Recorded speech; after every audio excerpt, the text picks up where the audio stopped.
da bomo naredili vse, kar je v naši moči, da bomo predstavljali državo Slovenijo. Študentski šport manjka, ker nažalost v državi nimamo dobro definiranega.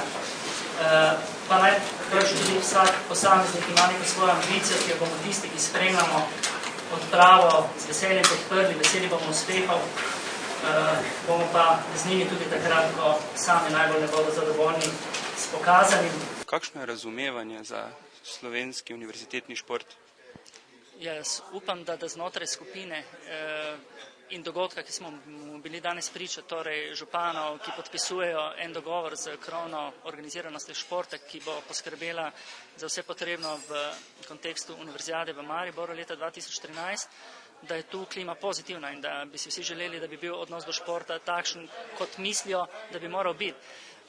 Žal je moje prepričanje drugačno. Mi smo trenutno v visokem šolstvu na univerzah.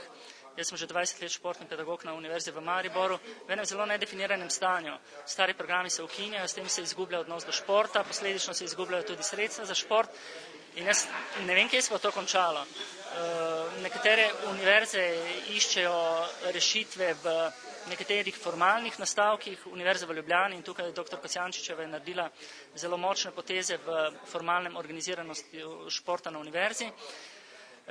Na Univerzi v Mariboru smo pa včasih že imeli veliko, danes nimamo skoraj nič, imamo en zelo žlahtni objekt, ki smo ga zavestno poimenovali, pa ne da bi to ime izkoriščali.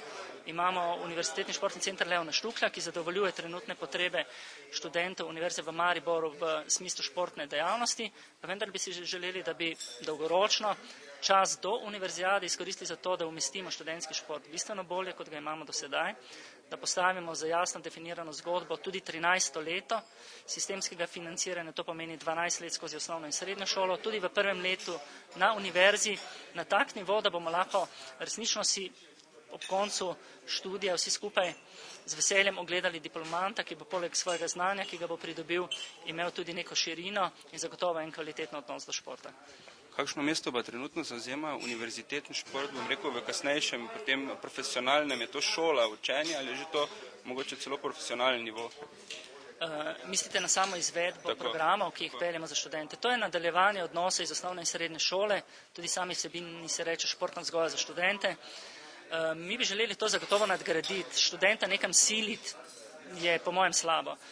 Žal pa iz srednje šole ne dobimo tako definiranega posameznika, ki bi sam iskal različne dejavnosti športne in zato ocenjujemo, da je potrebno iz izkušenj vse v enem prehodnem obdobju zagotavljati nek konkreten standard. To pomeni, da je študent zavezan, da v prvem letu, ko prihaja na univerzo, spozna, kako je šport organiziran, spozna tudi s pomočjo tega, da mora si nekaj izbrati, torej za razliko od osnovne srednje šole, kjer je imel športni pedagog učni načrt 100 ur in je ta dijak ali učenec bil del tega programa, je na univerzi drugače. V Mariboru že 10 let, odkar imamo Univerzitetni športni center, si študenti izbirajo čas, dejavnost in učitelja.